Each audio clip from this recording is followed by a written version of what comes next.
Shalom, shalom, Israel. Can everybody hear me all right? I can get a one in the chat if y'all can hear me okay.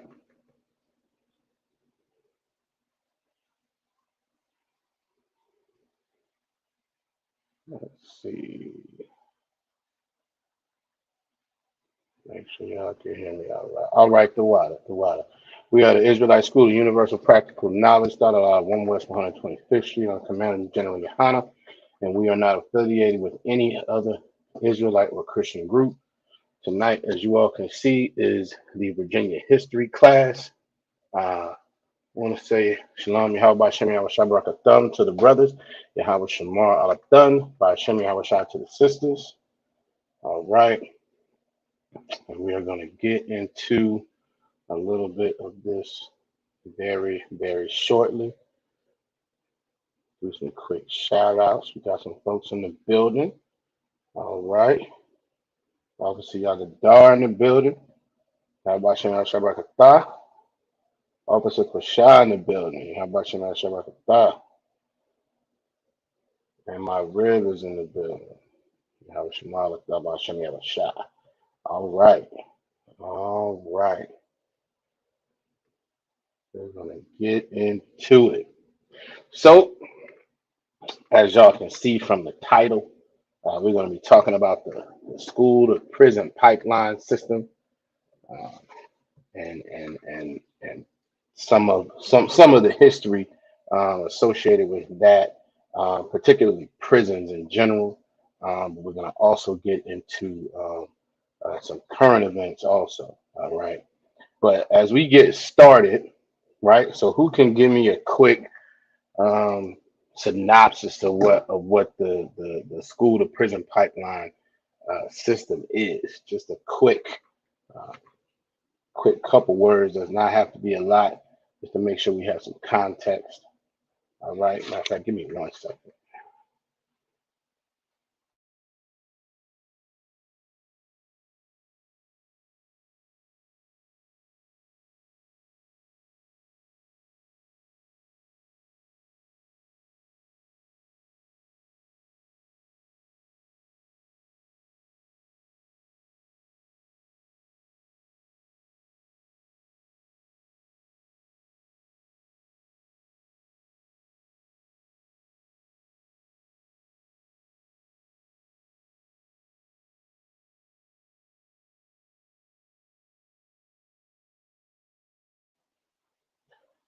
All right. Yeah. Who can give me a synopsis of what the idea of the school to prison pipeline is? Who wants to give that a shot?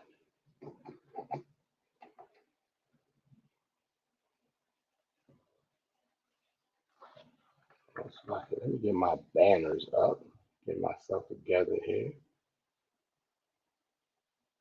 There we go. All right. All right.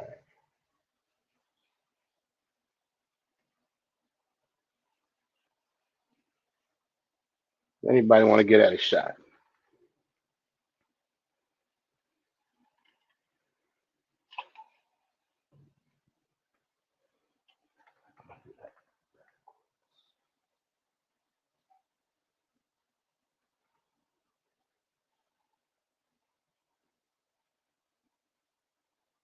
I'm sure I'm gonna do it. All right, no sweat. For sake, time, for time's sake, a school to prison pipeline is just it's the systematic way um, that this oppressor funnels our people um, from the school system shortly into the prison system whenever they're done, and sometimes while brothers and sisters are still in the uh, the school system, they are filtered into the prison system. All right. Okay, let's see. My rib said schools failing to have early prevention and more exposure to drugs and gangs. That is definitely part of it. That is definitely part of it. All right. Sister Nine the building. I was Shamala Thumba Shemiel Shasa. That is definitely part of it. Slocky.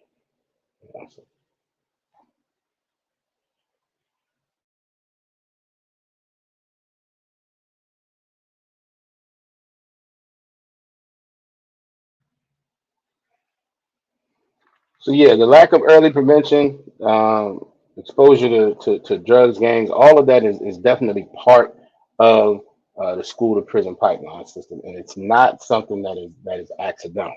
So actually, I'm gonna switch this up. I was gonna save this for the end of class, towards the end of class, but I'm not gonna do that. Um, this particular story, we're gonna get into this right now.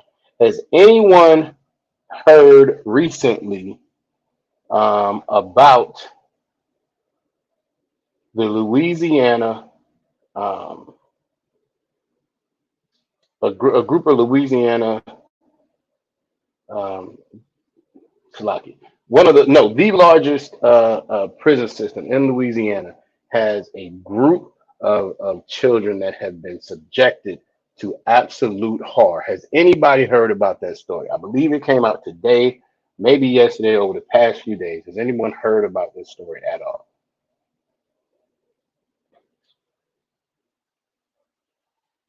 Come on, give Officer Yagadar a hand.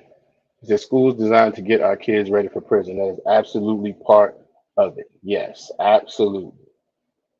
And matter of fact, let's as we're waiting on anybody to respond about whether they heard about this story, why would why would there be a concerted effort to get our children ready for prison?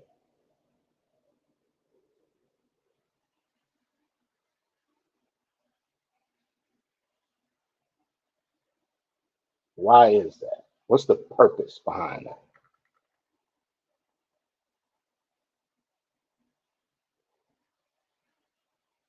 Why is it? Why would it be? Why would there be an interest in having our children specifically um, in a situation where they are prepared and easily moved into the prison system? Okay, Sister Raya says she is not familiar with it. No sweat. We're gonna get into it.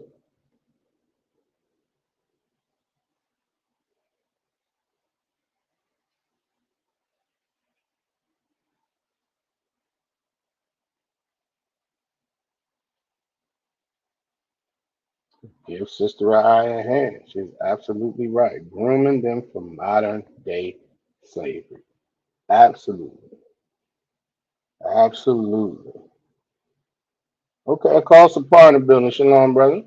He says, one reason to kill the spirit of our children in prison is big business. Absolutely. He's absolutely right.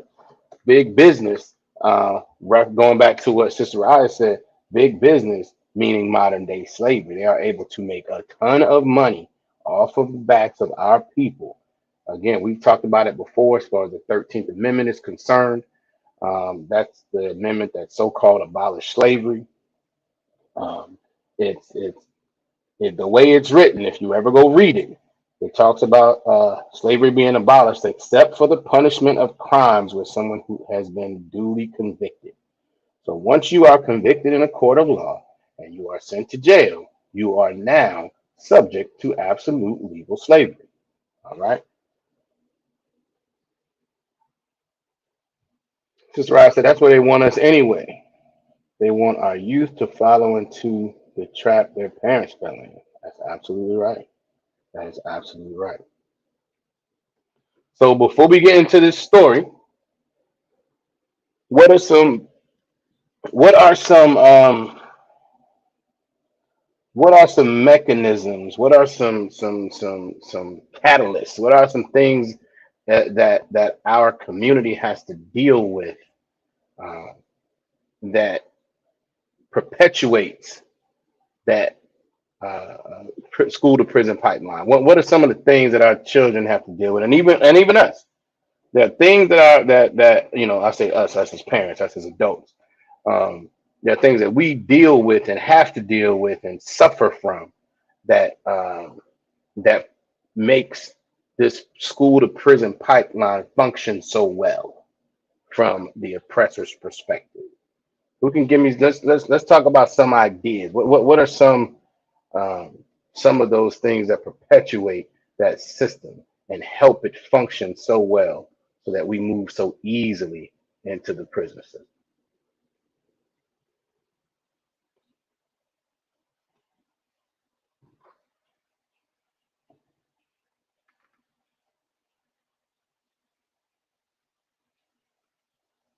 Letter people being put the alphabet community, I believe, is what she's talking about.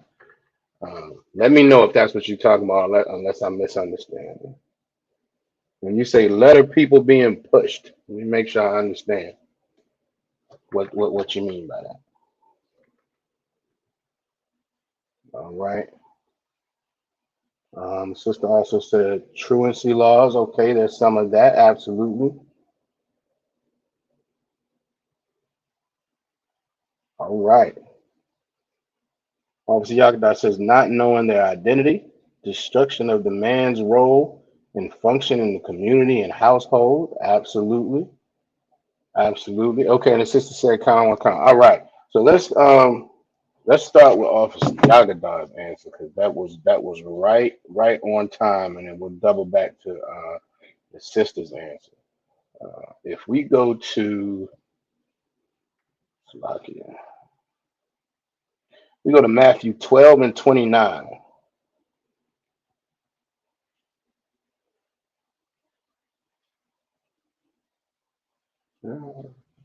Matthew 12 and 29. Matter of fact, let me see. I can put it up there. You can put it up there. Should have had this ready already. No sweat. You know what? I'm just going to read it and I'll set up some more later. All right. Matthew 12 and 29 says, um,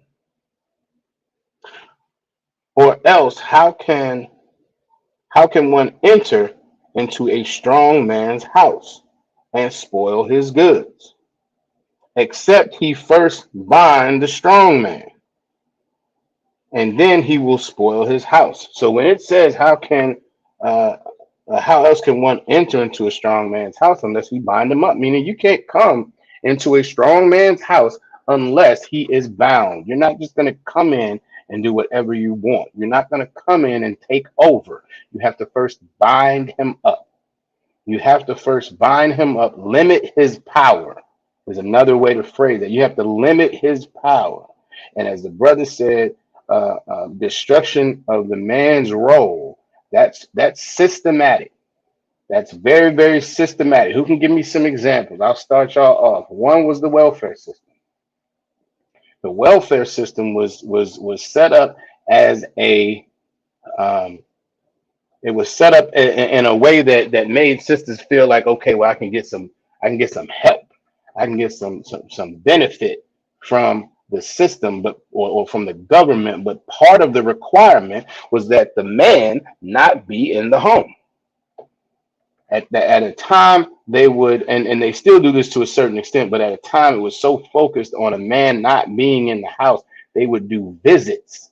They would walk around, look in closets, look under beds, look all around your home as a woman, as a so-called single woman, to make sure if you're receiving benefits that no man is in the building, no man lives there, no man is there to.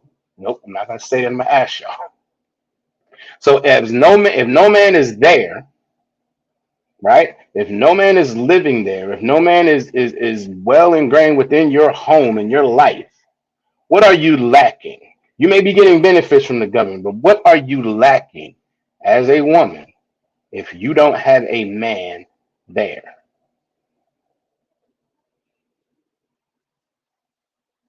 Shalom, how about Shana Shabakata? Shibukazaki in the building. What are you lacking as a woman if you don't have a man there?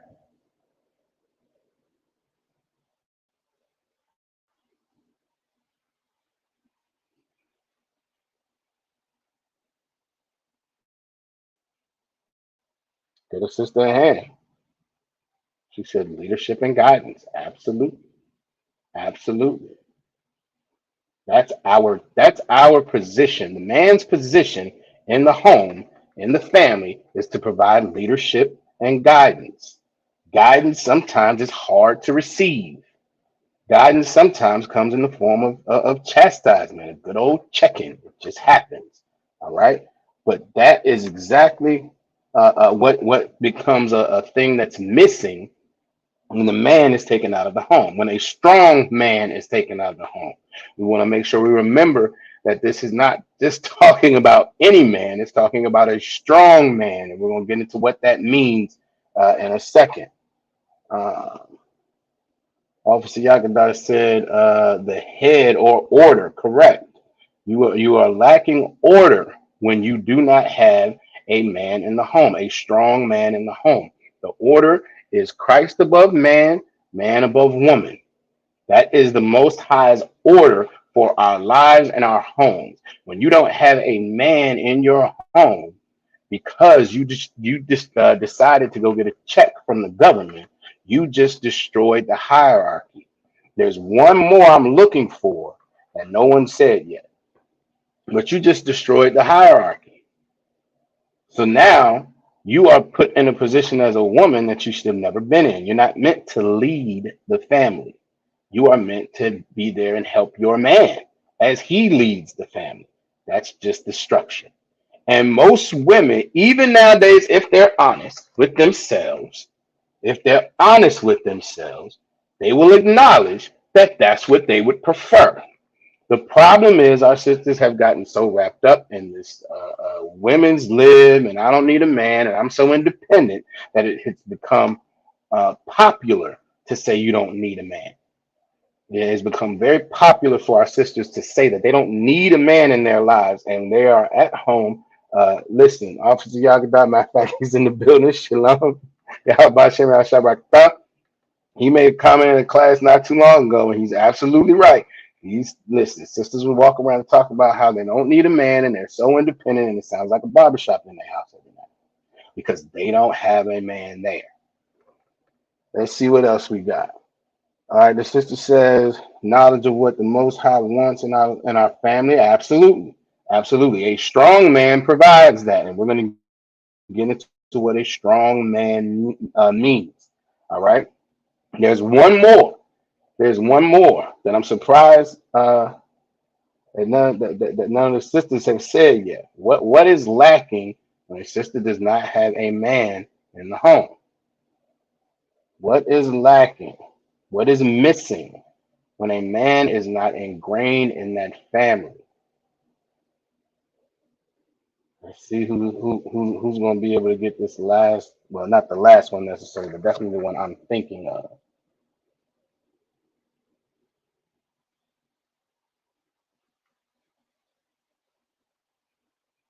Give Sister Ra'aya protection. She is absolutely right. All right. She's absolutely right. If you don't have a man in your home and you are not in the Israelite school of universal practical knowledge where you have priests and prophets of the Lord that are over you, you are absolutely out here in the world with no protection. That's just the truth of it. So you can walk around and talk about how independent you want to be, and how you don't need a man, and all of that, and you have no protection for you and your children. That's the reality of it. All right. Scripture goes on. It says, matter of fact, I'm gonna start back from the top. It says, or else, it's like, or else, how can one enter into a strong man's house and spoil his goods? What are his goods in this sense? What are his goods when you enter a strong man's house to spoil his goods? What is that?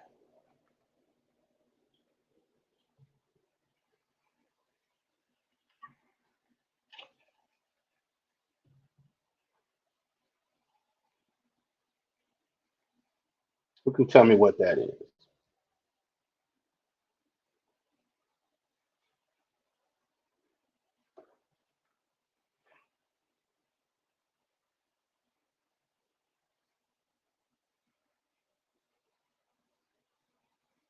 Who wants to give it a shot? All right, give Trooper Kazaki a hand. He's absolutely right. His family is spoiled when he is bound and someone enters into his home. His family is spoiled. Now, how is his family spoiled? If he is not there or he doesn't have the power because it's been taken from him, how is his family spoiled? Give me some examples.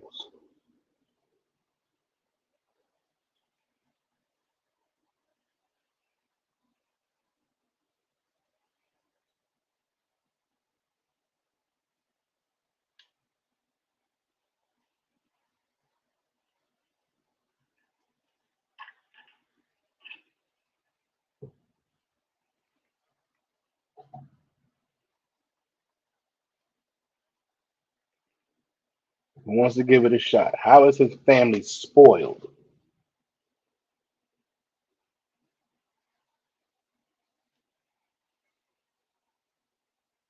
if he's bound up and his power is taken?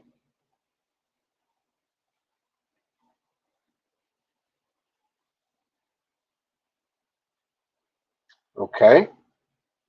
My Rev said no example of a real man for his children. All right. Give me a little something a little more specific than that. That's not a wrong statement though. But give me something a little bit more specific. How think realistically, right? And our practically our people. How are our families, our families that are run by single mothers who are not in the truth? How are their families spoiled? Okay, you're getting closer. All right. The sister said women allowing the oppressor to come in and control them. Okay, control them how? You are definitely getting there. You are in the building. Control them how? How does the oppressor come in and control them?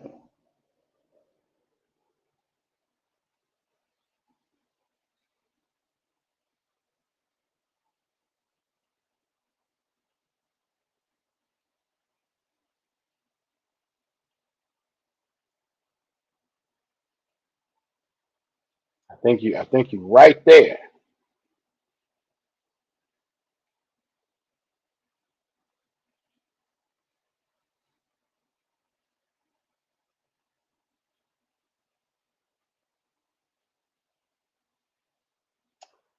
Okay, all right. Those are some good examples. Welfare, welfare, because once you allow the welfare system to remove the man from the home, now they are essentially controlling what goes on in there. Child support. Now that you have removed the man and put him on child support, now you have removed, as the sister said, the example of what a strong man should be. So now who do they look to? Any and everything else. WIC, home visits is a great one. Home visits are one of them things. If y'all don't know, and the only reason I do, to be perfectly honest, is because my rib is in child care, and she used to work at one point for a Head Start program. And the Head Start program, they are allowed while they provide this child care and education, most often at virtually no cost.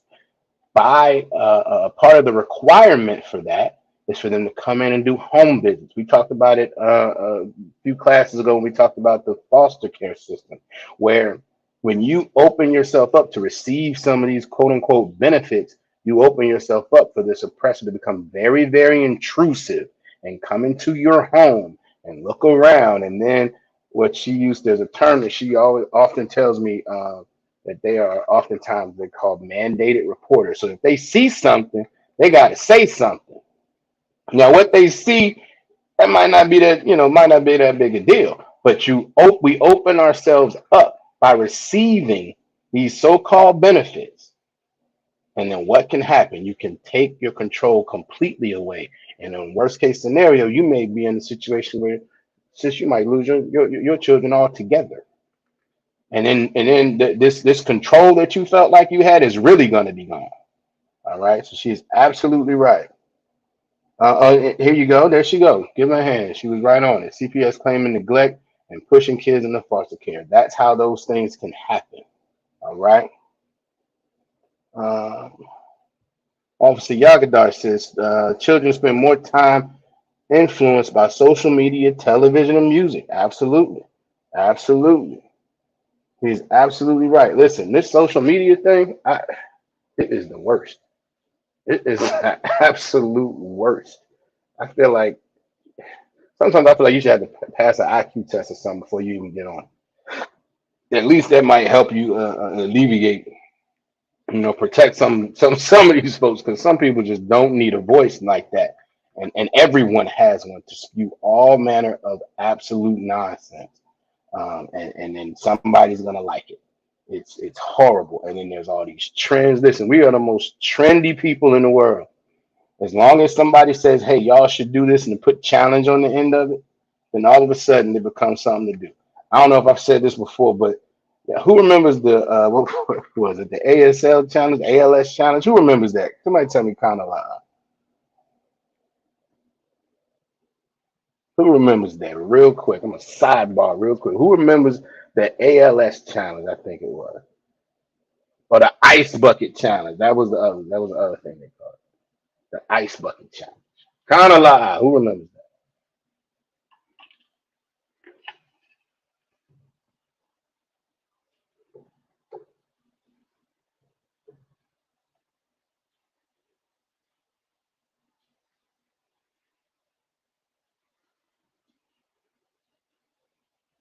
Okay, my rib said con. All right. Anybody else? Kind of who remembers the ice bucket challenge?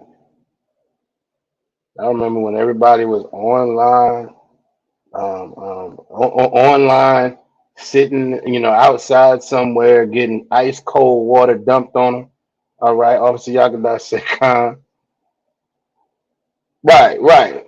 Since Ryan said everybody getting dumped with ice with no follow up. So this is what was interesting early on to me. I was because this is what I'm listening to people say they call. Remember, the process was somebody would do the ice, the ice bucket challenge. They get dumped with the ice water, and then they would call you out.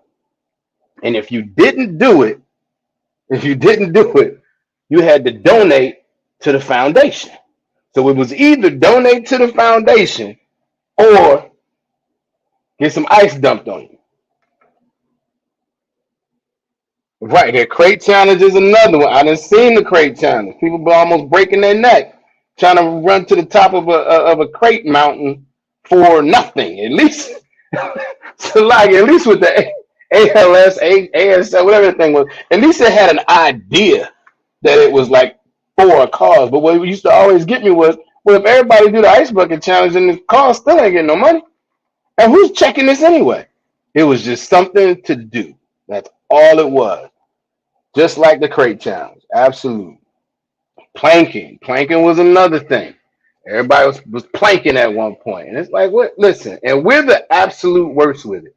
We get a challenge and we run with it like it absolutely means something. Like it absolutely means something. So when the brother says social media, he is absolutely right. Social media is one of the worst things for our people because all we do is follow trends and challenges. We don't follow the Most High's law, statutes, and commandments. But if somebody puts it on social media and says it's a challenge, oh, we flock to it. All right, let's keep. Let me see some more. Sister I said, streets raising the kids in ignorance and no strong man to correct them. Give her an absolute hand. She's absolutely right. When there's no strong man, then you allow the streets to raise your child, especially young boys. When there's no strong man in their life, then you essentially open them up to any and all influences, especially when they see something that they perceive to be a strong man, because that's what we gravitate to as young men. That's absolutely the case. All right. Give Officer Yagadar a hand. He said emotions become more important than logic. Mommy says Mommy says the child will feel bad with no Christmas. Daddy says it's fake and a lie. Absolutely. Give him a hand. Where I was going when the sister said earlier that we allow, the oppressor to raise our children and control, we give the control over to the oppressor. These holidays are one of the main things I was thinking about.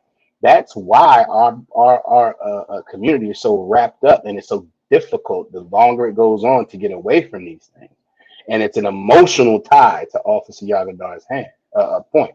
Our ladies, our women, our sisters have this so many of them in the world have this emotional tie to all these holidays because it's a chasing of happiness. It's a chasing of happiness. We all know that sisters are more emotional. They're made up that way. And so there's this, some of our sisters are so destroyed. There's this never-ending quest for happiness. There's a never-ending quest for happiness, and that can be, the destruction of our people. Life is about, as Captain Nakazaki Shah says all the time, life is about warfare. Life is about following these laws, statutes, and commandments for us. The rest of these nations, you can do all manner of wickedness that you want. That's on y'all. For us, we need to be following these laws, statutes, and commandments, and not chasing down happiness, but being solid in our following and our love of the Most High, which we would be showing if we follow the law, statutes, and commandments. All right. All right. Let me see. Officer Yagadar says, Mommy says real men wear pink and love Jesus. Come on. That's exactly what you think. Daddy's punch you in your chest for bent wrists and hands on your hips. Right. Right. We listen, strong men raise strong men. Strong men raise strong men. And I keep saying that specifically for a reason, because we're going to get into what strong men are. All right. Everyone getting done. Well, okay. So, like, you're just catching up with the comments. The water for y'all to participate. Absolutely. Officer Yagadar says the challenges remind me of always saying, if everyone jumped off a cliff, would you jump off too? Right. That's what they used to tell us when we was young. Well, why'd you do such and such? Well, Tony did it. Well, Tony jump off a cliff, you gonna jump off behind him? And as a child, you immediately go, well, no, because that doesn't make sense. But now we got a whole generation of adults who don't even think about it. Like, yeah, that's what I'm gonna do. They doing it, so that's what I'm gonna do. The concept, he goes on, he says, the concept of being a leader has been destroyed with no man in the house leading. Exactly. Exactly. All right. And then my rib says we confuse nurturing with spoiling our youth. Absolutely. We think, listen, one of the things, and this is, we got different generations in the class, and I understand that, right? But one of the things, at least my generation, um, that we're just notorious for saying it. And you can talk to people, you can talk to, people in the world, friends, family, whatever. And consistently you will hear, I just want my child to have, more than what I did, better than what I did, so on and so forth. But so often it's not about virtually anything other than some type of materialistic thing. It's some type of, you want your child to have more shoes than you had. You want your child to have more designer clothes than you had. That's really so often what our people are saying. It has nothing to do with sound raising, because most often, especially if you had, you had the benefit of having a two-parent home where there was a man, a mother and father there. Most often, most of us, don't be like, well, my parents were terrible. Most people don't say that. Now it happens. Don't get me wrong, it happens. And as we know, as we grow up, our parents are not, they missed the mark because most of us didn't come up in the truth. Most of us were not told what the truth of the Bible were.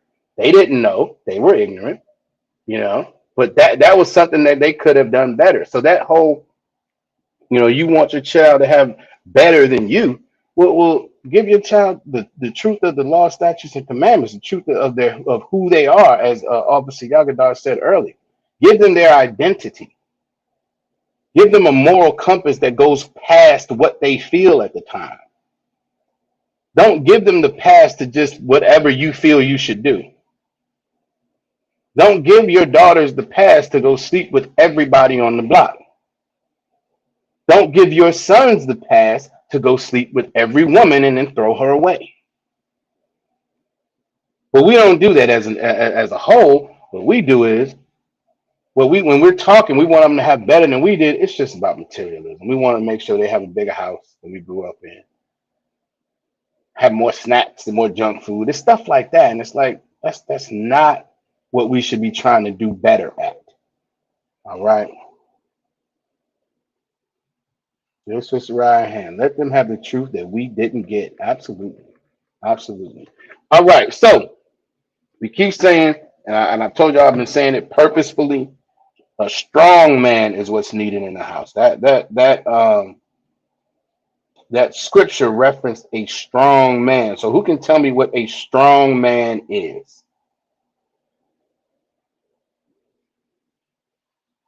Who can tell me who can describe a strong man?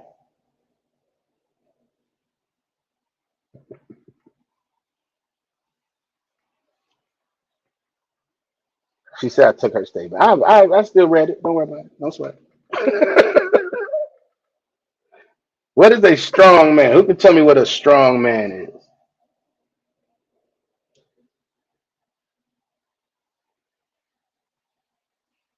Who can give me some descriptions? What some adjectives of a strong man? Are we talking about physically strong?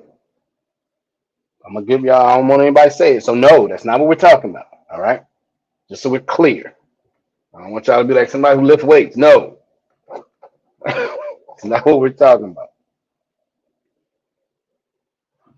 What does it mean to be a strong man? All right, sister said a man in the truth and teaching it. All right, give her a hand. Anybody else? What's some more? What's some more characteristics of what a strong man is?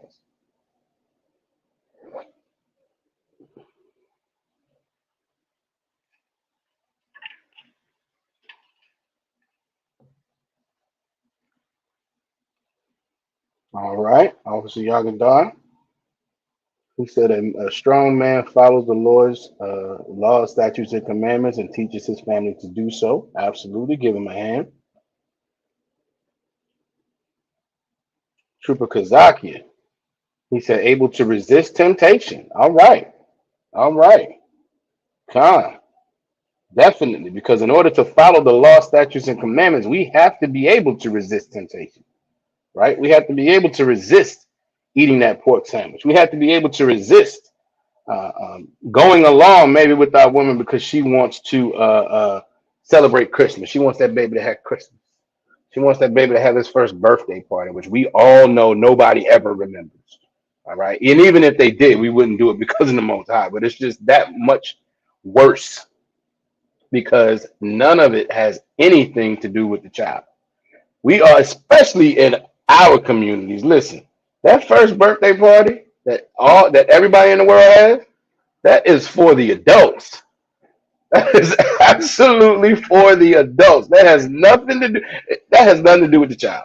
Sure, you're gonna bring the cake that's on fire in front of the kid, and everybody's gonna start yelling and singing that song, right? At 12 months old, the kid is halfway, petrified. But the rest of that maybe is the only time. Of course, you're gonna open, they're gonna open them gifts. That's about the only time, man. You got about 15 minutes that is for that kid. Outside of that, that is for the adults. Every when I was in the world, every first birthday party I went to was a big cookout for the adults. They had nothing to do with them kids, and we all know nobody. Them kids don't remember it anyway. But you have to be able to resist temptation to tell your woman, as a strong man, no, we're not going to do that because the Most High says we can't. That is resisting temptation. He is absolutely right. You have to be honorable. Absolutely. Providers. Providers meaning that this doesn't mean, I just want to be clear. It does not mean that this man has to be the breadwinner in the home. Because that's, a lot of times our sisters in the world think that in order to be a provider, that means you pay all the bills. And that's not what it means to be a provider. You can provide protection, you provide guidance. There are different things that a strong man provides. I just want to be clear that it's not necessarily about finances. All right, but that's not a wrong answer from the sister. Okay. Um, Protector and strength, emotionally and mentally, absolutely. I would agree with that. All right. So let's go to. There's one word that no one said yet, but that's okay. It kind of I think it all is encompassing in what everybody said. So we're gonna pull it up. It's Proverbs 24:5. Matter of fact, I'm gonna pull it up over here.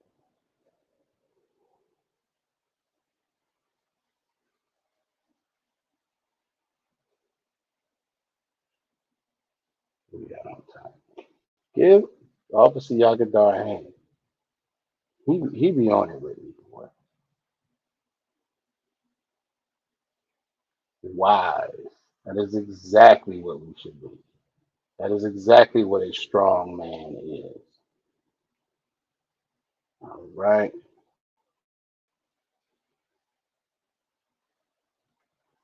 Proverbs 24:5. Make sure I got my stuff together here.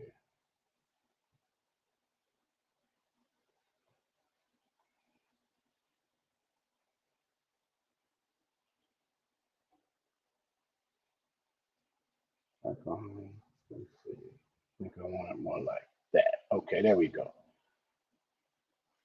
Can y'all see that all right? Give me a one if y'all can see that okay. Or do I need to make matter of fact, if I need to make it larger, y'all just let me know. All right. Um this is Proverbs 24:5. It says, a wise man is strong. Yea, a man of knowledge increaseth strength. What is the knowledge here? What is that knowledge? A wise man is strong, and yea, a man of knowledge increaseth strength. What is that knowledge?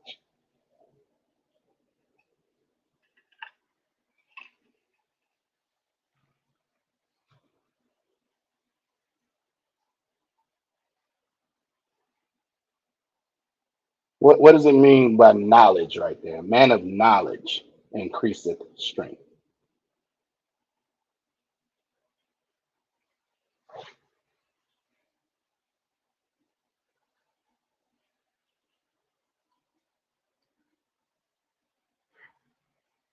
Who wants to give it a shot?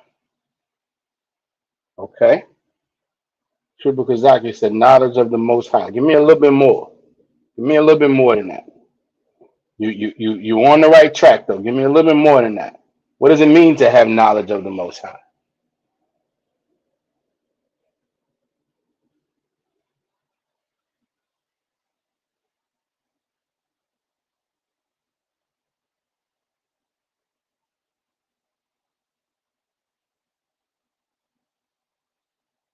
All right.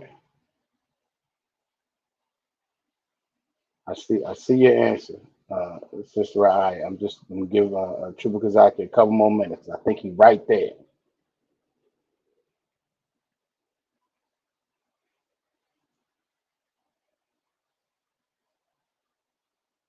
What does it mean to have knowledge of the Most High?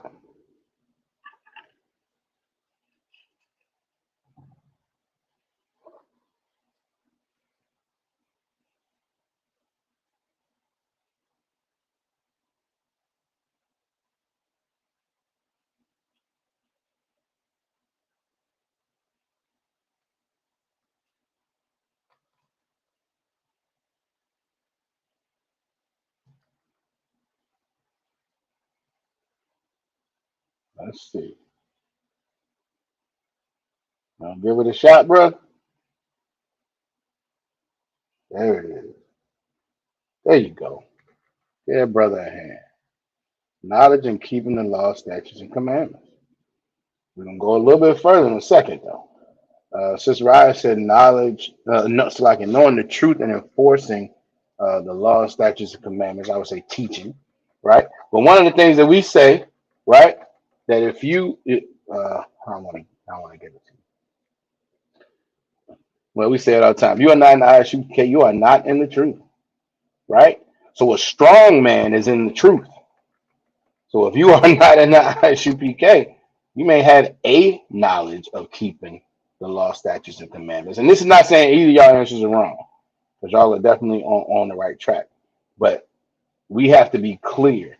Being in the ISUPK is we're the home of the truth. We are in the truth. If you are not in the Israelite School of Universal Practical Knowledge, you're just not in the truth. So you cannot be a wise man. You cannot be a man of knowledge that increaseth his strength because you are not learning in the right place. You are not learning from the priests and prophets that the Lord set up. So you cannot increase your strength if you are not in the Israelite School of Universal Practical Knowledge. All right, but you are right.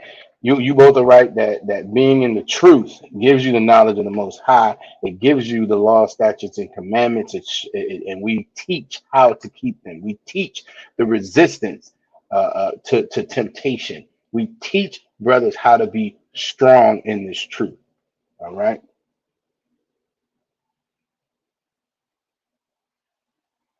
Okay, I will take that also.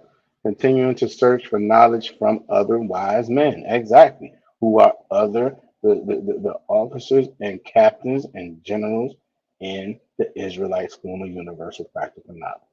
Absolutely. All right. Now, how do we know? How do we know? What's the like I said, how do we know? Who can give me the precept for this scripture? A wise man is strong. Who can give me the precept for the fact that following the law, statutes, and commandments is the wisdom? The law is our wisdom. Who can give me that?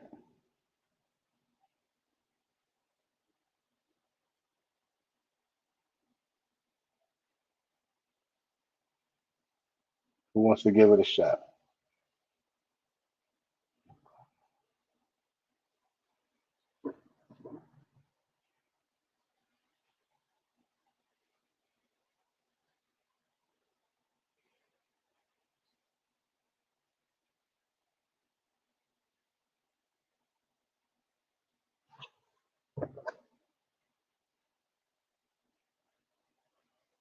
Okay.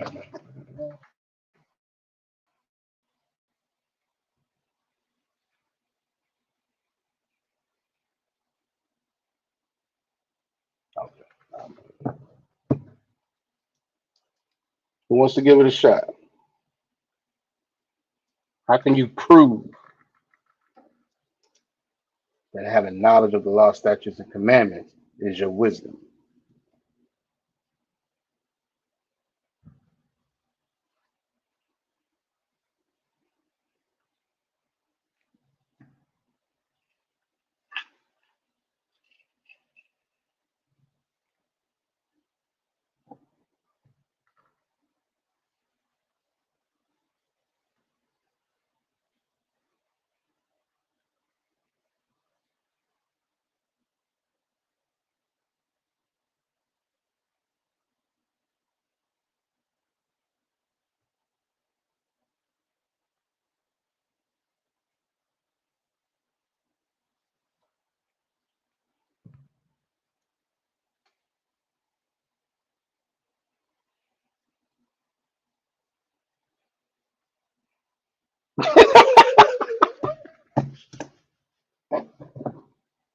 Oh, see, I can tell. Wow.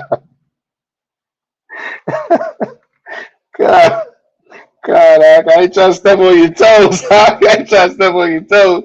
You see, this one came a Tuesday night special. Salaki, I ain't trying to step on your toes, bro.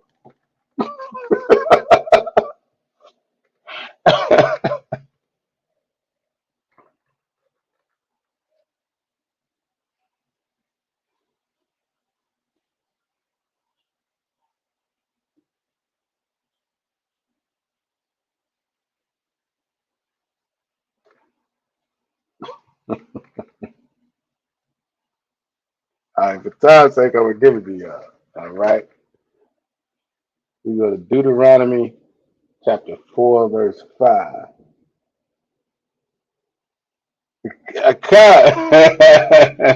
Damn right. He said it's so deep, I always have to put it. Damn right. Yeah, right. Deuteronomy 4 and 6. Absolutely. Give that brother a hand.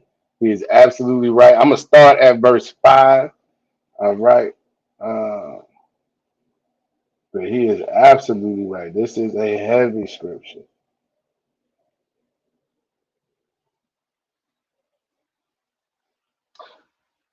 Now this is Moses talking to the people. It says, "Behold, I have taught you statutes and judgments. They have been taught by priest and prophet of the Most High, Moses. Even as the Most High, my power commanded me." Moses took commandments from the Most High. He said, "Teach the people these laws and statutes, right? That ye should do them, Salaki, that you should do so in the land whither ye go to possess it." Meaning, I'm teaching you these laws. But they're out here. Hey, I'm teaching you these laws. The Most High gave them to me. We need to make sure we do them when we get to this to the promised land. All right. Verse 6 says, "Keep therefore and do them. Keep them, do them, observe them, practice them."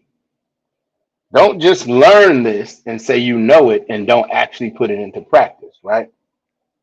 Why? For this is your wisdom and your understanding in the sight of the nations. This is how we get the respect of the other nations, by following these laws, statutes, and commandments. This is how the other nations then know, oh, these people are wise.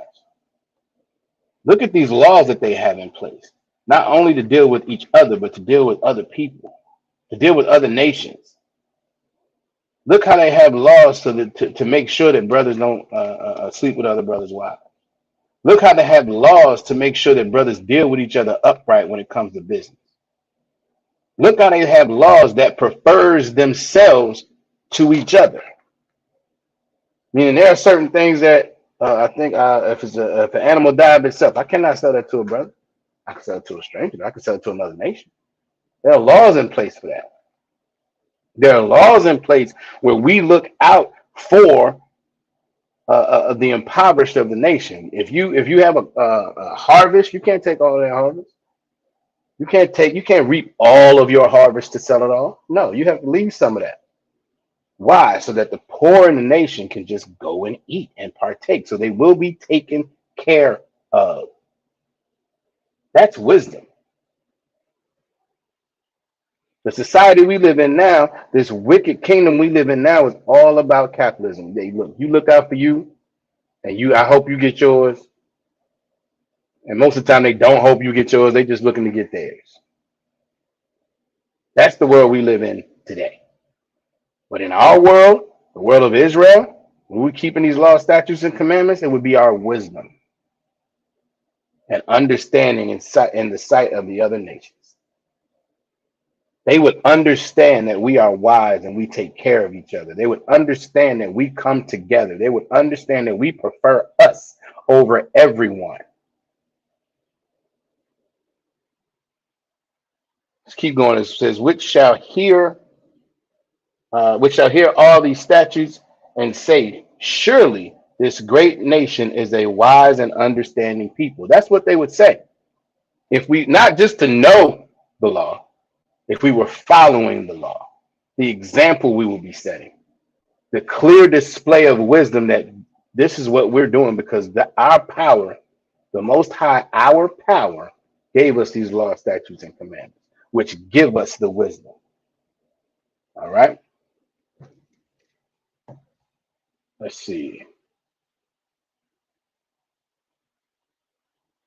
Earlier on, let me see. We talked about that. Earlier on, one of the brothers, I believe it was Officer Yagadon. Again, we're going back to the prison to school to prison pipeline. We talked about the idea that not knowing our identity is one of the things that is so detrimental and destroys our people so much. And the reason it destroys our people so much is that we don't know who we are. So we can't follow the culture that we're supposed to be following, which is why we are out here teaching these classes, going to camp, going out to the street corners, trying to wake our folks up. Because the reality is not knowing who we are gives us no um, perspective on why we're in the situation we're in, why our communities are so destroyed, why our people as a whole are so destroyed, right? And so, not knowing these laws, statutes, and commandments puts us in a position, not knowing who we are as the 12 tribes of Israel, puts us in a position where we start joining other nations. And we've covered it several times that the Most High told us not to do that. We are supposed to be a holy people, which means to be set apart. We are supposed to be set apart. We are supposed to be the ones, only ones, following these laws, statutes, and commandments. As the scriptures say, the Lord has not dealt so with any other nation. He didn't give these scripture, law, statutes, and commandments to anyone else. These were ours, and they were meant to be our power, our wisdom. So, not knowing our identity and not knowing who we are puts us on a school to prison pipeline because we then want to do everything that the world is doing. We want to conduct ourselves how everyone else in the world is doing. We want to do everything the oppressor does. We want to do everything the alphabet community does. We want to do everything that every other nation does. Because why not? Because no one can tell me what to do. Because in these nations' eyes, no one can judge you. You should do whatever you see fit. Anything your lustful heart desires, you should do it. That's what this kingdom teaches. But what we should be being taught is the law, statutes, and commandments, our identity, and who we are. So we can have some discipline and we can follow these law, statutes, and commandments and get back under the protection of the Most High. So that's how the identity piece plays out. All right. Um, I want to say somebody might have said poverty. And if not, I will say it. That's another way that we are set up to be in a school to prison pipeline when our homes and our communities are so destroyed and impoverished. It has an effect, right? And we're going to get into what some of those effects are. We're going to go to Deuteronomy 28 and 33.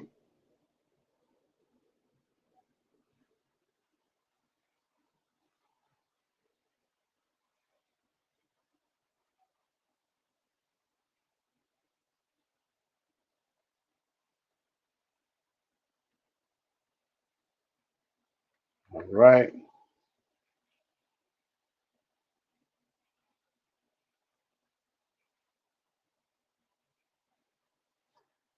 Deuteronomy 28 and 33. And these are the curses, all right, that are found in Deuteronomy that that the Most High said was going to happen if we did not follow the law, statutes, and commandments. It says, the fruit of thy land and all thy labors shall a nation which thou knowest not eat up. Our labor, everything we produce, the fruit of the land, everything we produce, everything we do, everything we bring to this nation, they just eat it up. They absolutely consume it. And we're left with nothing, essentially nothing. Even as we make our living to try to have our homes, what do? We end up, like I've said it before, we go to the slavery, it's like we get a little bit of change, enough to pay for our home, and then everything else at best, if you might not be owning, you might be renting, which means you're just paying for somebody else to own the building. But you might pay for where you stay. You might pay for a little bit of food. But even with all of that, what you end up doing is giving the resources right back to the oppressor. It goes right back to the oppressor. So the fruit of the land and all thy labors, the other nations eat up,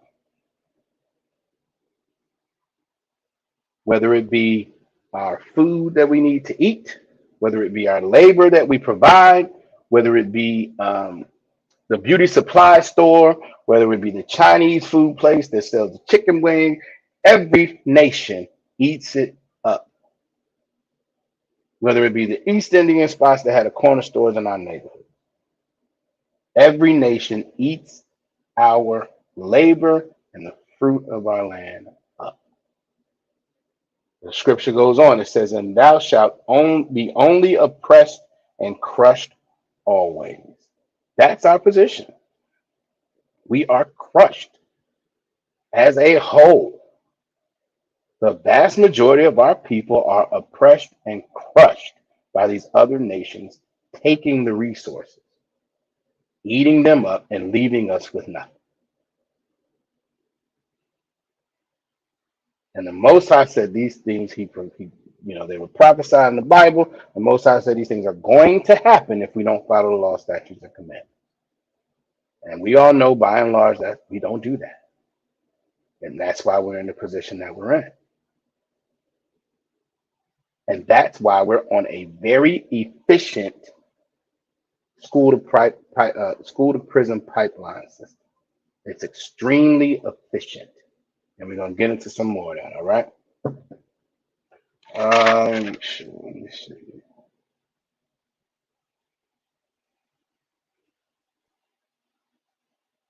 All right, I'm gonna get to that in a second.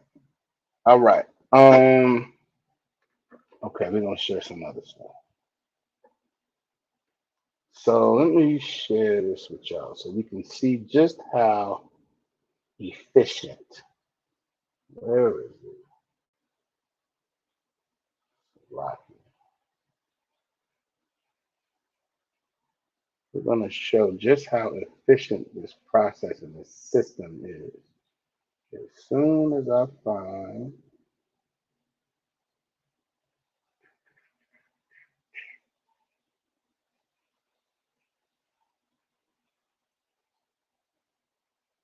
so I can give me one second.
All right, Salaki.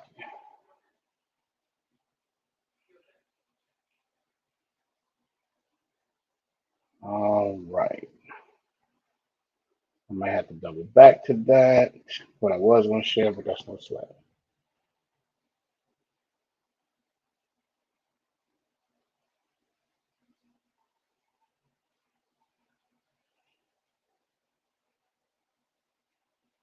All right. I might have to double back to that. No sweat. All right. So we're going to get into my story real quick. Nope. Now what we're going to do? I'm going to share something.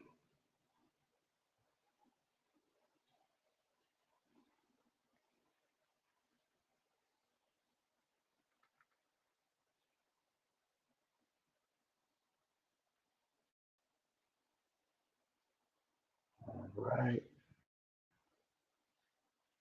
There we go.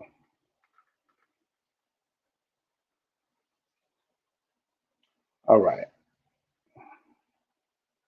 This is going to show how efficient this system is.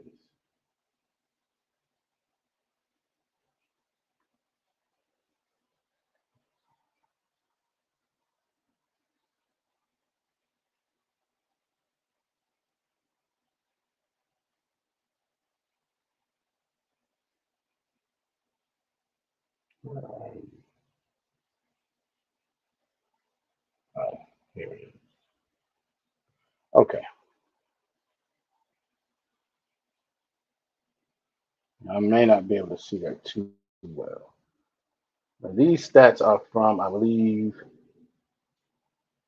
2016, October of 2016, I believe. Um, and some of this is just going to be too small for y'all to read, so I'm just going to read it. All right.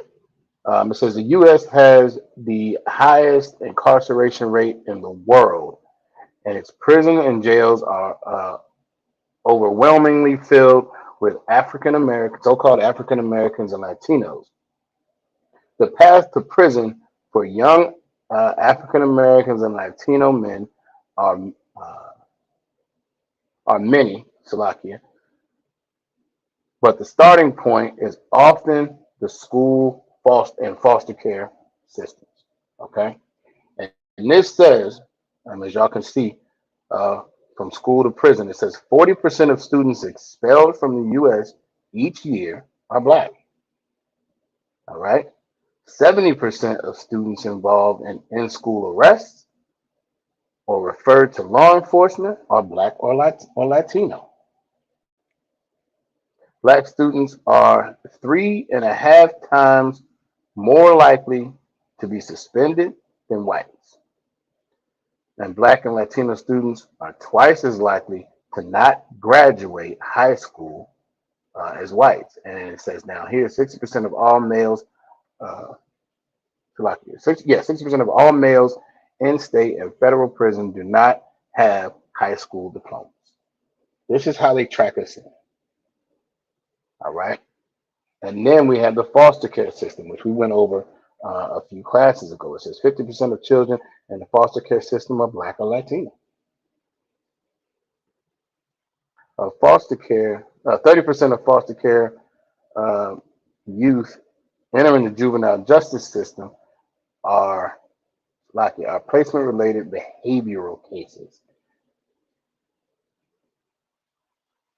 meaning these are behavioral problems, not necessarily criminal problems, right? So these youth aren't necessarily having criminal history; they're having behavioral history, which is then causing them to enter the juvenile justice system. But this is foster care. So then you put that, as we were saying before, if the child has so-called behavioral issues, then you line it up with the parents not being able to provide some type of need, and then you say, well, the child will be better off in the foster care system, which is essentially the juvenile justice. All right. There's 25% of young people leaving foster care will be incarcerated within a few years after turning 18. And 50% of young people leaving foster care will be unemployed within a few years after turning 18. All right. So this just shows the clear evidence that this is systematic. This is not accidental. This is not this is purposeful. It says black and Latino are 61% of the incarcerated population and only 30% of the US population. This is how much we are destroyed. And this shows that these things are accidental because everybody knows it's common statistics that we commit crimes at no more higher rate than Esau does.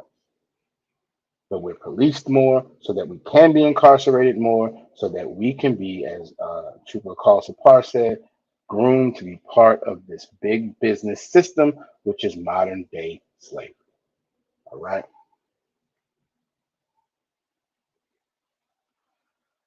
Okay. So, yep, we're going to get into the story. Uh,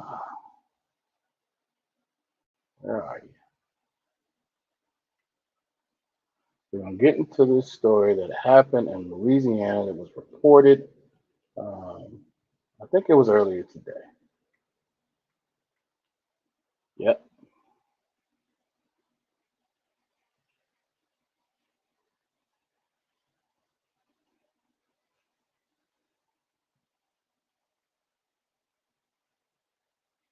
Right. I'm not sure if y'all can see that or not, but it says a group of incarcerated children, most of them black, spent nearly a year jailed in a former death row wing uh, of the Louisiana State Prison. Court testimony later brought to light, court testimony later brought to light concerning conditions. They were forced to stay in their cells for sometimes an entire day. One child was pepper sprayed for throwing liquid at a guard. Now, mind you, I read another article that said the liquid was the water from the toilet. I mean, these are children, right? In cells, mind you, and you pepper sprayed the kid. It says they were denied adequate education. Again, we talked about how important education is and how it can destroy, and it does destroy our people. It says Louisiana State is the country's largest adult maximum security prison. It is sometimes called Angola, the name of the old prison, a slave plantation where the new one now sent. Who's familiar with Angola? Kanala, if you're familiar with Angola.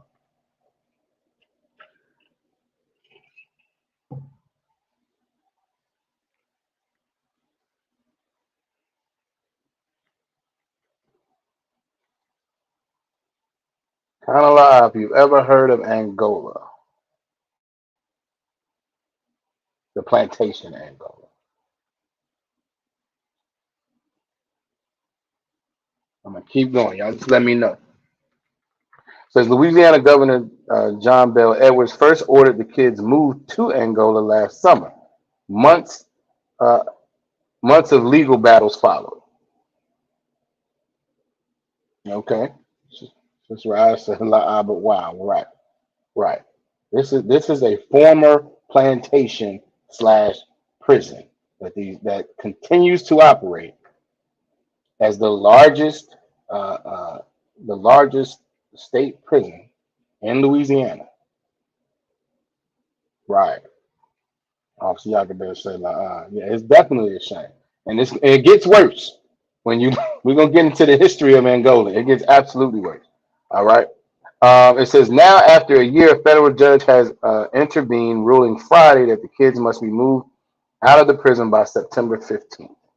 All right. There we go. Um,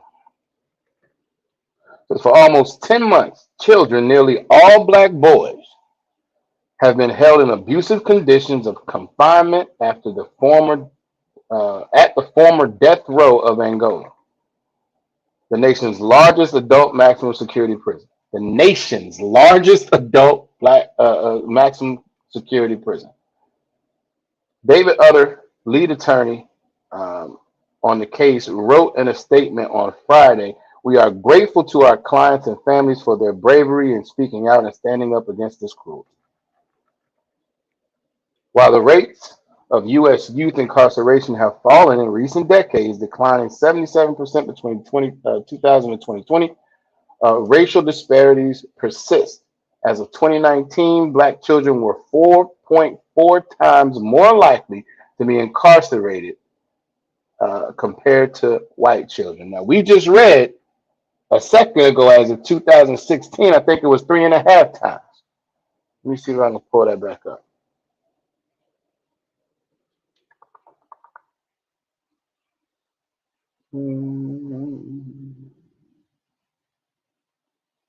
I believe it was 3.5 times. Now it's up to 4.4 times. All right. According to the Sentencing Project, a research and advocacy organization focused on uh, decarceration efforts.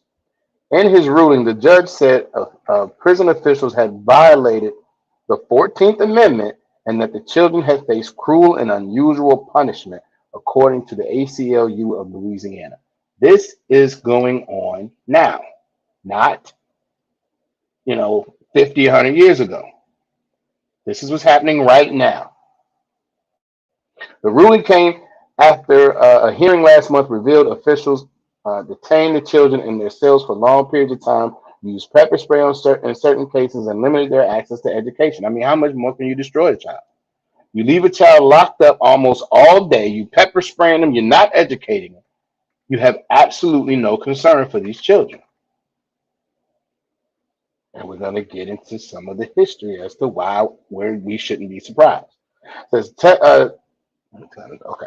Testimony from a guard at the facility and an expert witness revealed officials held several children in their cells from anywhere between 14 and 22 hours, depending on the day.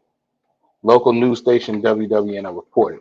State law prohibits guards from holding children in their cells for longer than 8 hours outside of sleeping hours because children need to get out and get rid of some of that energy. That don't even take, that don't even take a whole lot of science right there. You got a child locked up in a cell all day? Come on. Video footage played at the hearing also revealed a guard had used pepper spray against a child after he threw liquid from his cell toilet. There we go. According to the WWNO. Submitted testimony from the children involved in the case also indicated that their required access to education had declined since moving to the Louisiana State Penitentiary. They moved these children to the largest maximum prison in Louisiana. Now, here's the interesting part. Following the judge's ruling, the Office of Juvenile Justice said in a statement that their office has taken extraordinary measures to ensure the children maintain access to education. No, that's not what I was looking for. Oh, yes, it is. Maintain access to education and have suitable living conditions. That's their position. The Office of Juvenile Justice claims that they did everything they could to ensure, or they took extraordinary measures to ensure the children maintain access to education and had suitable living conditions. Now, this is their quote. While we disagree with the court's ruling today and will be seeking an emergency writ, we will continue to explore every option available to us to ensure the safety of staff, community members, and youth in our care. So they disagree with the judge's order to get them out of the largest maximum security prison in Louisiana. The Office of Juvenile Justice disagrees with that decision. The oppressor is the devil the Bible speaks of. All right. Now, where we're gonna go.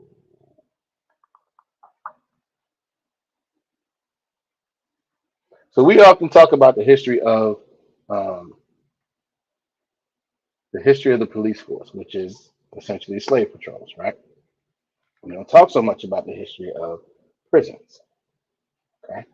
So as we just read, and as y'all just saw, this particular prison began as a plantation.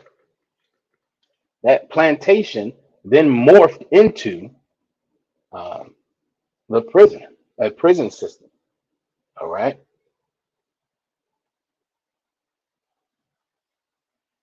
Where is it? Where is it? Where is it? So I'm gonna read some highlights about the history of this place. Now, what time is it? All right. I'm gonna throw some numbers at y'all. My website, I'll be confusing when I throw these numbers at y'all, but I'm gonna throw some numbers at y'all so y'all can watch the history of this place and watch how this oppressor uh, gained his wealth on our backs over the years. All right, bear with me.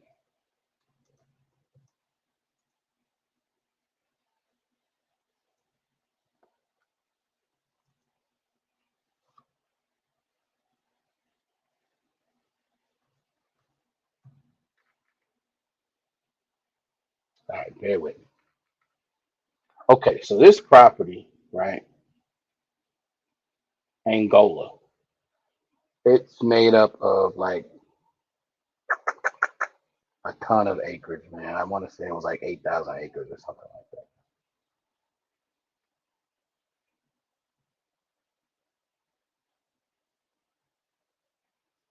that. Matter of fact, it was 18,000 acres initially, and then it built up over time. Okay, all right. Says in the early, it was initially acquired in the 1830s. Okay, and then it says in the early 1840s, Franklin, the owner, um, added a fourth plantation to his property. He constructed a whole power sawmill. He put 14 slave cabins up. He had a hospital, a cookhouse, an office, a storehouse. He built his own little compound, right? And by he said, and by 18, so by the 1840s, he had increased the value of this place by $20,000. All right, now that's in the 1840s.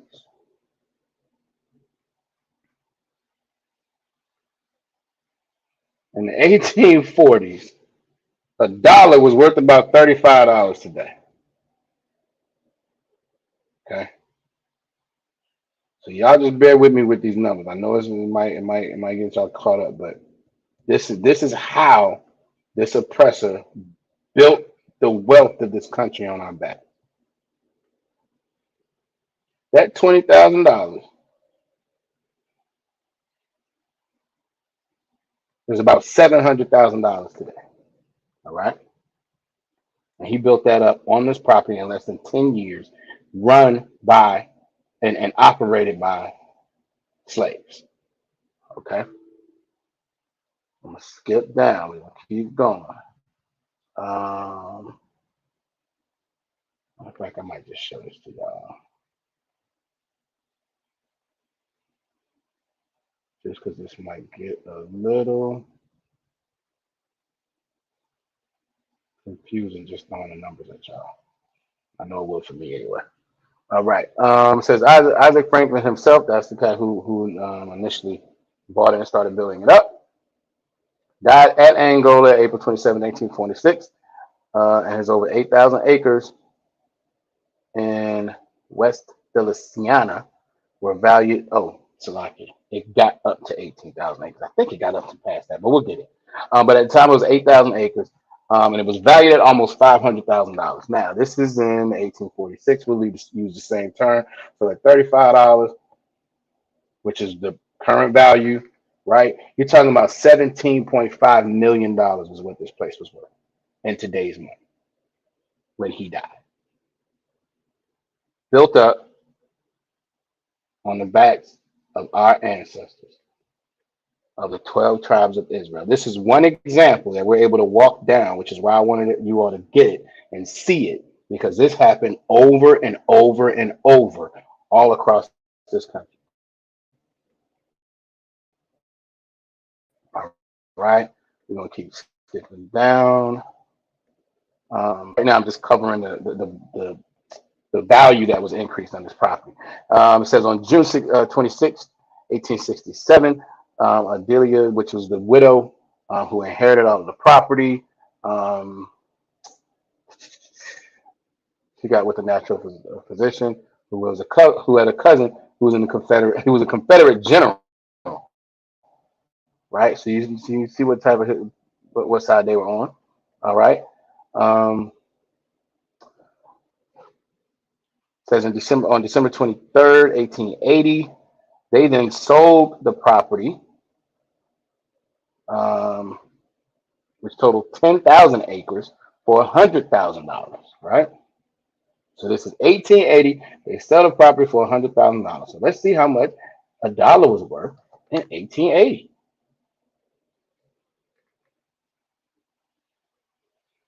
About $30.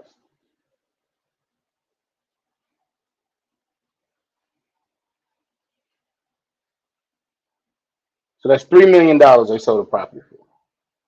All right, $3 million.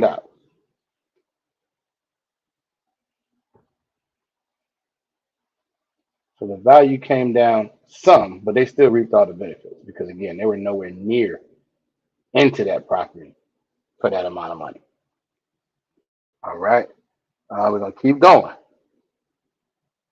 Now, so Samuel L. James was a civil engineer who in 1869 formed The firm, the James Buckner and Company, levy contractors, which received a 5-year lease from the state to manage the prison system in Louisiana. This is one of the first times where it's clear, it's absolutely clear that um, that slavery continued past the so-called Emancipation Proclamation, which happened a few years before.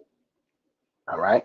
So he has a contract now to manage um, prisons in Louisiana. It says the lease gave the company authority to manage the main prison in Baton Rouge, also known as the Walls, as well as to lease out convicts to work on private plantations and public works projects. In 1870, the lease was extended from 5 to 21 years, during which time he reportedly maintained the most cynical, profit oriented, and brutal prison regime in Louisiana history. This is the same place that these young brothers were just sent to, that these children were sent to. They were sent essentially to the death row piece of this prison that had the history, that had the most brutal history in Louisiana. That approximately 3,000 prisoners died under the James lease between 1870 and 1901. Says he died of an aneurysm, blah, blah, blah, blah. Oh, and left behind a fortune of over $2 million, although the property was heavily mortgaged. No sweat, property's mortgaged, that's fine. Let's see how much $2 million would be worth today in 1890 standards.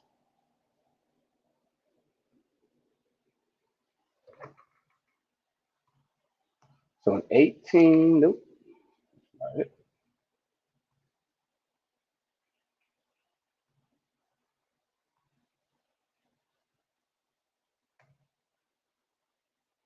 in 1890, a dollar was worth about $34. Now this is $2 million, right?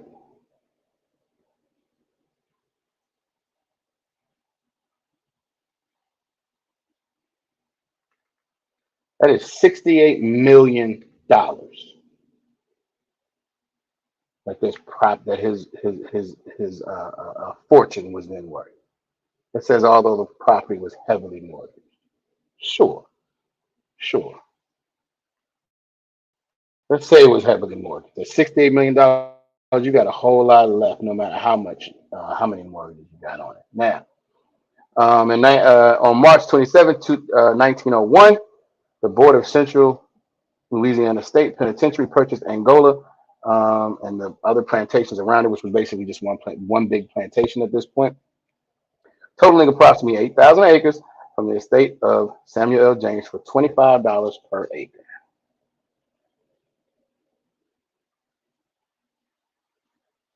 Now that's about $200,000. Am I doing that right? Yes, that's about $200,000 in 1901. But again, you multiply that by 35, which is essentially what it's worth now. So even then, they sold it for $7 million. And in transactions like this, that's typically net.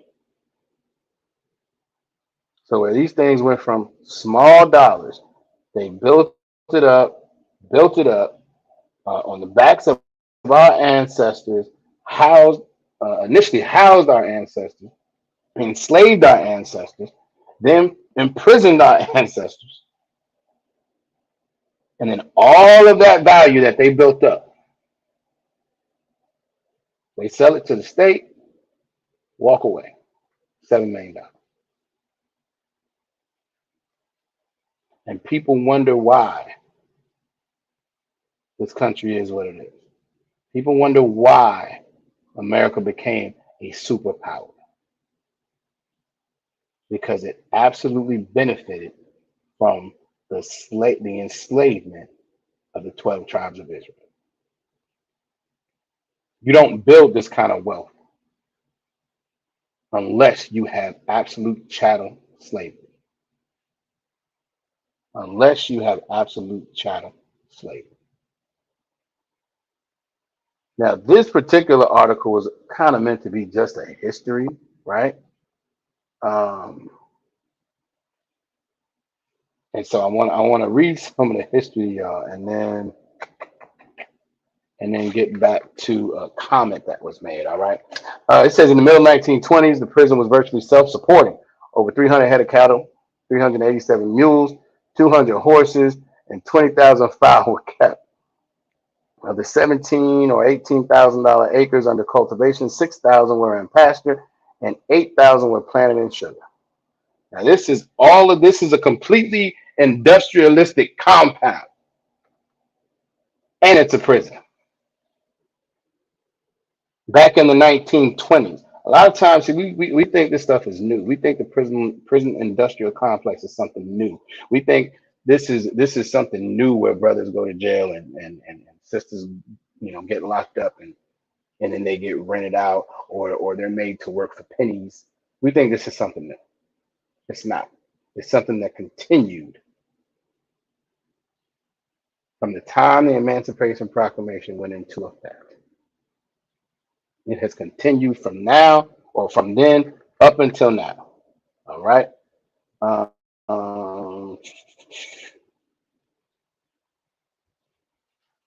Says in circa 1935, the penitentiary housed 746 white men, 14 white women, 1,415 black men, and 65 black women. For the record, that's about 2 to 1. Even then, in 1935, they were locking us up at a rate twice as much as their own people. Why? So they could be part of this big business. So they could get all of the benefits of this slave labor.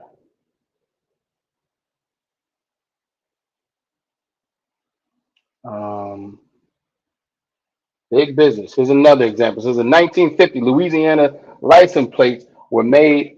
All 1950 Louisiana license plates were made at Angola,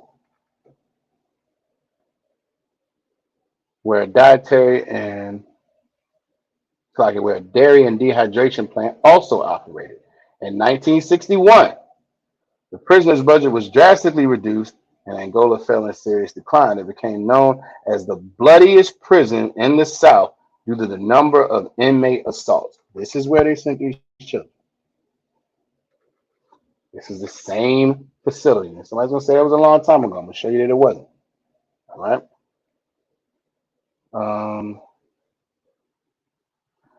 Now, here's where the article is just.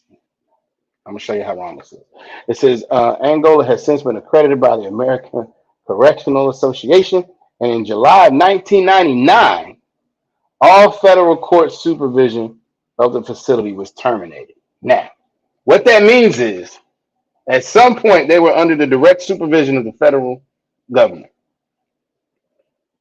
They only do that. We talked about a few classes ago where, is it Milwaukee? I think it's the Milwaukee Police Department is now under the supervision of the federal government, which is the same police department where Derek Chauvin, who killed, who unalived George Floyd, was working. They found so much rampant racism there that the federal government took it over. This is the same thing that happened in Angola. This is the same thing that happened at the largest maximum security prison in Louisiana. And they just got out of that in 1999. It's not that long ago. That's when they got accreditation and the government said, okay, y'all good. I'm going to show y'all some more statistics. All right. So as part of the statewide network of institutions operated by the Louisiana Department of Public Safety, Angola remains the only maximum security prison in the state. It houses approximately 5,100 inmates and employs about 2,000 correctional officers. It still continues to function, though. It says 38 types of vegetables are grown by the inmate population and supply the needs of Angola and other correctional facilities in Louisiana, as well as the sale on the public market. They produce so much food, as far as vegetables is concerned, they're able to supply all the needs of the 5,100 uh, um, inmates, other correctional facilities, and they're able to sell food on the open market. There's almost 3,000 head of cattle are also maintained. The primary cash crop is corn and soybeans.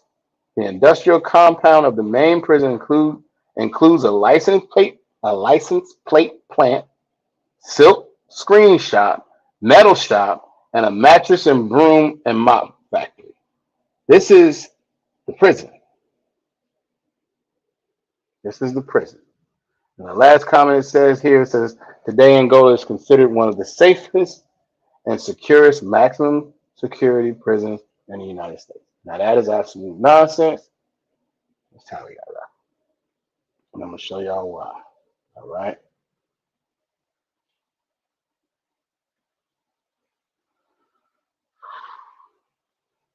That was, let me see when this was written. I believe this was written in 2007. All the history that I just read. Yes, that was written in 2007 and it was done by the U.S. Army Corps of Engineers. All right.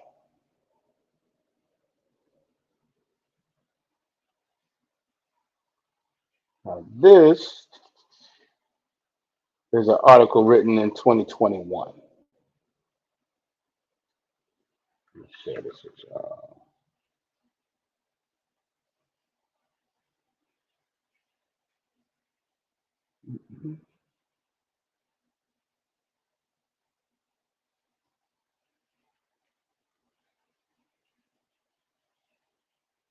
It's probably hard to see, but that's all right. I'm going to read it to y'all. It says Louisiana State Penitentiary, nicknamed the Alcatraz of the South, is the largest maximum security prison in the country. That's what this place is that they sent these young men. That's where they sent these young men. The death row part of the largest maximum security prison in the country. So 6,300 men, 80% of whom are black, are held there. 80%. Before the Civil War, the prison property was known as Angola Plantations and was owned by Isaac Franklin, who at the time owned the largest slave trading firm, Franklin and Armfield, in the United States. He owned the largest slave trading slave trading firm in the United States. The prison's ground occupied a 28 square mile area. To put it in perspective, the prison the prison property covers an area larger than Manhattan. It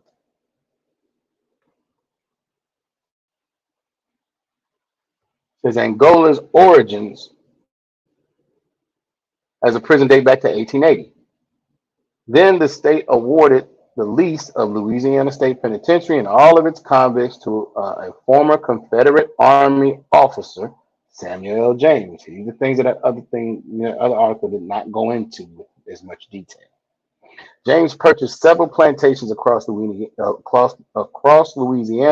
In addition to the Angola plantation, inmates were housed in the old slave quarters and worked on his plantation.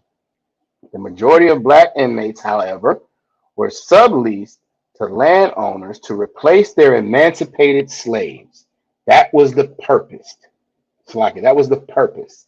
Again, this is by design. The purpose from this former Confederate officer was to take over and then lease back these inmates to former slave owners.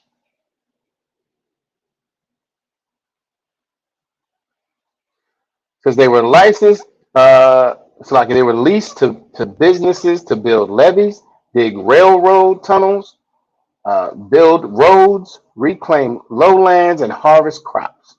White inmates, seen as more intellectual, were given clerk and craftsman work. So they were not given the slave work. It was mainly us.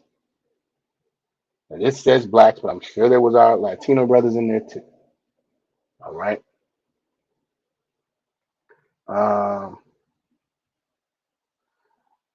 Because under a private prison system, profit was the main concern. Humane treatment of prisoners and accountability to the state of Louisiana were ignored. In many instances, inmates suffered worse abuse under the convict lease arrangements than under the now abolished slavery system. That's how brutal this was.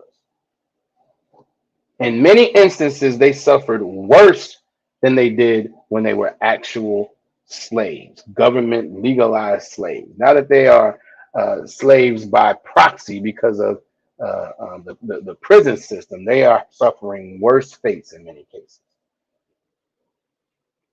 Because as a result, a constitutional ban of convict leasing was successfully adopted in 1898. Okay, you almost want to clap, right? Well, let's see the next sentence. It says the state of Louisiana purchased the prison camp from the James family in 1900 and assumed operation control in 1909. Thus began the state control of Angola prison. Much of the abuse and mismanagement, however, continued. Presently, Angola has numerous enterprises. They include, and this goes back to what we were reading before. This is a business. Angola has numerous enterprises. They include a licensed tag plant, printing services, mattress factory, and inmates cultivate, harvest, and process a variety of crops, making the facility self-supporting. Each year, the prison produces 4 million pounds of vegetable crops, including cabbage, corn, cotton, strawberries, okra, onions, peppers, soybeans, squash, tomatoes, and wheat. The facility also has approximately 2,000 head of cattle. That's up from before, and some of the herd are sold at local markets for beef. Inmates also breed and train horses used in Angola for field work. The prison is known for its professional rodeo. So where we going? And I know. Let me see who's still here. Let me see who's still here. Let me see who's still here. Oh no. Oh no. And I'm dating myself. Who's familiar with Stir Crazy, the movie? Who's familiar with Stir Crazy with Richard Pryor and Gene Wilder? You know what? For the sake of time, don't worry about it. If you're not familiar with it, go check it out. But if you are familiar with it, you know that a lot of it is built around this prison rodeo.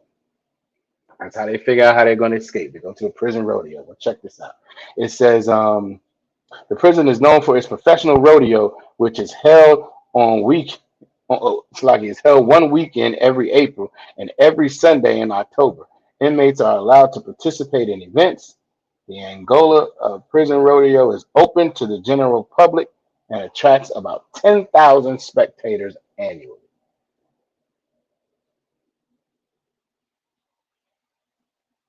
There you go. Officer Yagdar. Exactly. Exactly. He said he was just thinking about that. Exactly. This is big business. This is absolute big business. This is the perfect example of why this school to prison pipeline is not an accident. This is purposeful. It's absolutely by design. It's absolutely what the oppressor decided to do. Um, what time we got? We almost at time. Let me see. This is the last little bit.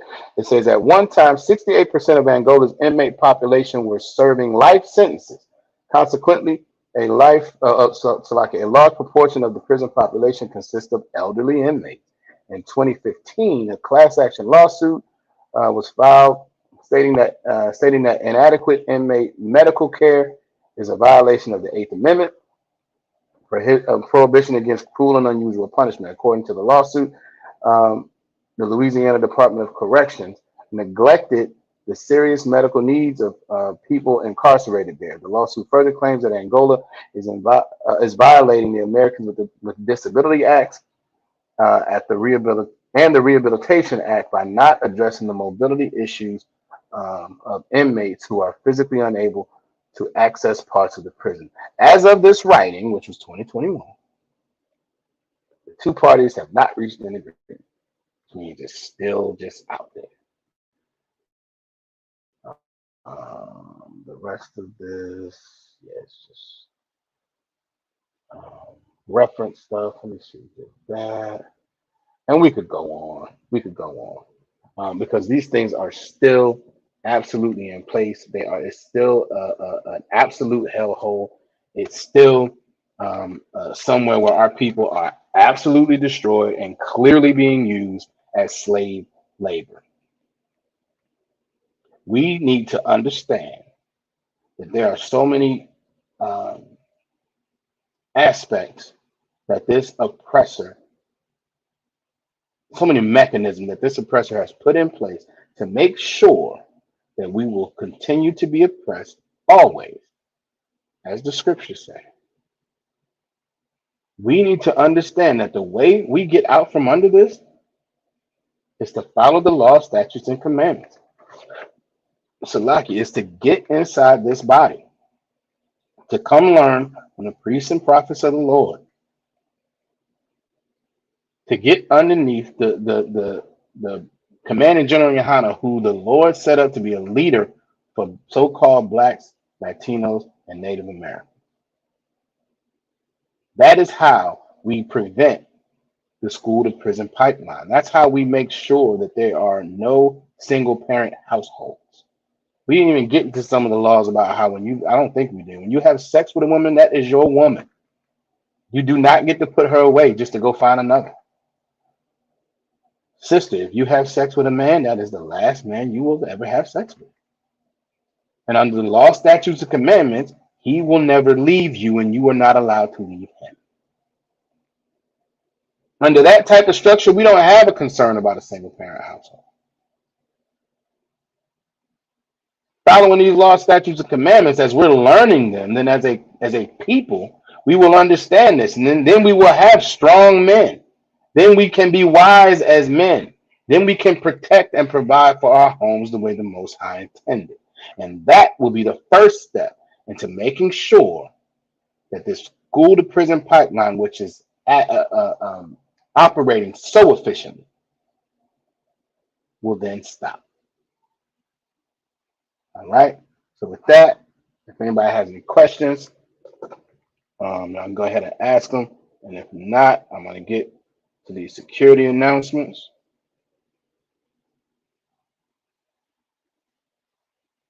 Let me know. Not where I want to go. That isn't either. So,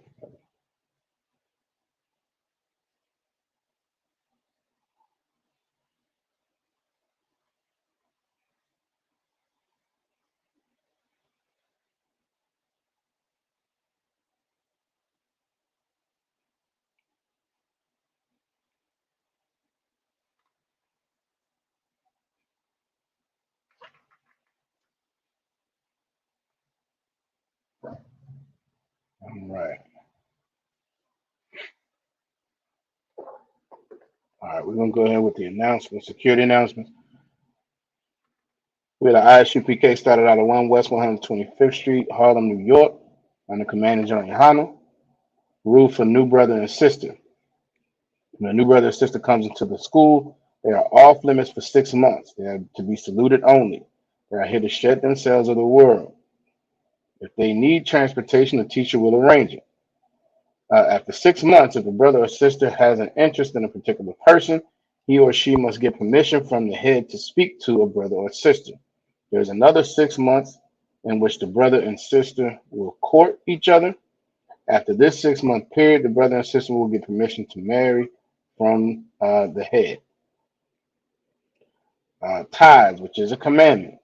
You can find it in Numbers 18 and 21 and Malachi chapter 3, verses 8 through 10. It means tenth in the Hebrew, ma'ashara. 10% of every penny of any increase the Most High gives you. You give it to the Treasury Department. You can also go to ISUPK.com and go directly to PayPal there. Obviously, you'll get your records once you submit your tithes. All right. Priest Fund is a free will offering for priests. It's not mandatory whatsoever amount you would like. Upcoming holy convocations and holy days this Friday is the 15th, It is the memorial blowing of trumpets that will be in at the school in Newport News / Hampton. Um, Go ahead and get in contact with the school to get information on um, exactly where it is. And I believe our time to report there is 6 o'clock. So if you plan on being in attendance, make sure you have the address and everything. Just get in contact with the school and you'll get that information. All right. And lastly, if anyone wants to be a trooper, any brother wants to be a trooper in the school, you need to start wearing all black. That's black boots, shirt, pants, headband, and war scarf. Get in contact with Officer Yaraj. So like the Officer Yaraj Shamath or Captain Nathan like Nashad, let them know if that's what you would like to do. Um, and that will be it. And if there are no other questions or any questions, Salaki, I'm going to say Shalom, Yahweh Shem Yahweh to the brothers, Yahweh Shema Alathan by Shem Yahweh Shah to the sisters. Shalom, Israel.